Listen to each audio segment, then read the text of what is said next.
ಎಲ್ರಿಗೂ ಜೈ ಭೀಮ್. ಬಾಬಾ ಸಾಹೇಬ್ ಅಂಬೇಡ್ಕರ್ ಅವರ ಪರಿಕಲ್ಪನೆಯ ರಾಜ್ಯ ವಿಚಾರದಲ್ಲಿ ಬಾಬಾ ಸಾಹೇಬ್ ಅಂಬೇಡ್ಕರ್ ಅವರು ನೆನಪು ಬಂದಾಗ ಈ ಭಾರತ ದೇಶದಲ್ಲಿ ಮನುವಾದಿಗಳು ಮತ್ತು ಈ ಮೂಲ ನಿವಾಸಿಗಳ ಹೋರಾಟದಲ್ಲಿ ಅತ್ಯಂತ ಜೀವನದ ಪ್ರತಿ ಹಂತದಲ್ಲೂ ಸಹಿತ ನಮಗೆ ನೆನಪಾಗುವಂಥ ಈ ದೇಶದಲ್ಲಿ ಸಾವಿರಾರು ಕೋಟಿ ದೇವಾನುದೇವತೆಗಳು, ಸಾವಿರಾರು ಸಂಘಟನೆಗಳು ಹಾಗೂ ಅನೇಕ ಧಾರ್ಮಿಕ ಮುಖಂಡರು ಭಾರತ ದೇಶದಲ್ಲಿ ತುಂಬಿದರೂ ಸಹಿತ ಈ ದೇಶದಲ್ಲಿರುವಂಥ ಲಿಂಗಾಯತ ಸಮಾಜ ಇರಲಿ, ಕುರುಬ ಸಮುದಾಯದವರು ಇರಲಿ, ಮರಾಠ ಸಮುದಾಯದವರು ಇರಲಿ ಅಥವಾ SC ST ಸಮುದಾಯದವರು ಇರಲಿ, ಇವರಿಗೆ ಯಾರಿಗೂ ಸಹಿತ ಏನಪ್ಪ ಅಂದರೆ ಮನುವಾದಿ ನೀವೇನಾದರೂ ವಿದ್ಯೆ ಮತ್ತು ಶಿಕ್ಷಣ ಕಲಿತಿದ್ದೇ ಆಗಿದ್ದರೆ ನಿಮ್ಮ ನಾಲಿಗೆಗಳನ್ನು ಮತ್ತು ಕಿವಿಯಲ್ಲಿ ಸೀಸು ತುಂಬುವಂಥ ಈ ವ್ಯವಸ್ಥೆಯಲ್ಲಿ ಭಾರತ ದೇಶದ ಮೊದಲ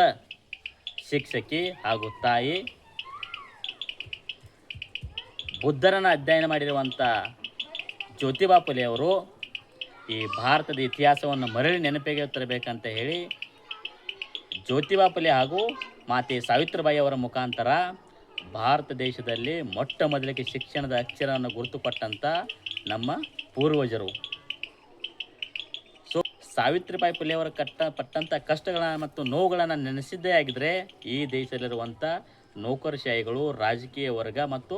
ಇವತ್ತಿನಲ್ಲಿರುವಂಥ ಅಧಿಕಾರದಲ್ಲಿರುವಂಥ ಅಧಿಕಾರಿಶಾಹಿಗಳಿಗೆ ನಾಚಿಕೆಗೇಡಿನ ಸಂಗತಿ. ಸಾವಿತ್ರಿಬಾಯಿ ಫುಲೆಯವರು ಒಂದು ಓಣಿಯಲ್ಲಿ ವಿದ್ಯಾಭ್ಯಾಸಗಳನ್ನು ಕಲಿಯಲು ಮತ್ತು ಕಲಿಸಲು ಹೋದಾಗ ಈ ದೇಶದ ಮನುವಾದಿಗಳು, ಈ ದೇಶದ ಅಸ್ಪೃಶ್ಯ ಆಚರಣೆಗಳಿರುವಂಥ ಈ ವ್ಯವಸ್ಥೆಯನ್ನು ಜಾರಿಗೆ ತಂದಂಥ ವರ್ಣ ವ್ಯವಸ್ಥೆಯಲ್ಲಿರುವಂಥ ಈ ಮನುವಾದಿಗಳು ಮಾತಾ ಸಾವಿತ್ರಿಬಾಯಿ ಫುಲೆಯವರಿಗೆ ಸೆಗಣಿ ಎರಚುವ ಮುಖಾಂತರ ಸಾವಿತ್ರಿಬಾಯಿ ಫುಲೆಯವರನ್ನು ಅನೇಕ ರೀತಿಯ ತೊಂದರೆಗಳನ್ನು ಕೊಟ್ಟಿದ್ರೂ ಸಹಿತ ತಮ್ಮ ದೃಢ ಸಂಕಲ್ಪ ಬಿಡಲಾರದೆ ಈ ದೇಶದ ಮೂಲ ನಿವಾಸಿಗಳಾದಂಥ SC ST OBCಗಳಿಗೆ ಮತ್ತು ಮೈನಾರಿಟಿಗಳಿಗೆ ಶಿಕ್ಷಣ ಕೊಡಬೇಕು ಅನ್ನೋ ಉದ್ದೇಶವನ್ನು ದೃಢ ಸಂಕಲ್ಪ ಪಟ್ಟಂಥ ವಿಚಾರವನ್ನೇ ಬಾಬಾ ಸಾಹೇಬ್ ಅಂಬೇಡ್ಕರ್ ಅವರು ತಮ್ಮ ಕನಸಿನ ವಿಚಾರದಲ್ಲಿ ಈ ದೇಶದ ಸಂವಿಧಾನದಲ್ಲಿ ಪ್ರತಿಯೊಬ್ಬರಿಗೂ ಕಡ್ಡಾಯ ಶಿಕ್ಷಣ ಕೊಡಬೇಕು ಅನ್ನುವಂಥ ವ್ಯವಸ್ಥೆನ ಜಾರಿಗೆ ತಂದಂಥ ಸಿದ್ಧಾಂತವೇ ಸಾವಿತ್ರಿಬಾಯಿ ಫುಲೆ ಮತ್ತು ಜ್ಯೋತಿಬಾ ಫುಲೆ ಅವರ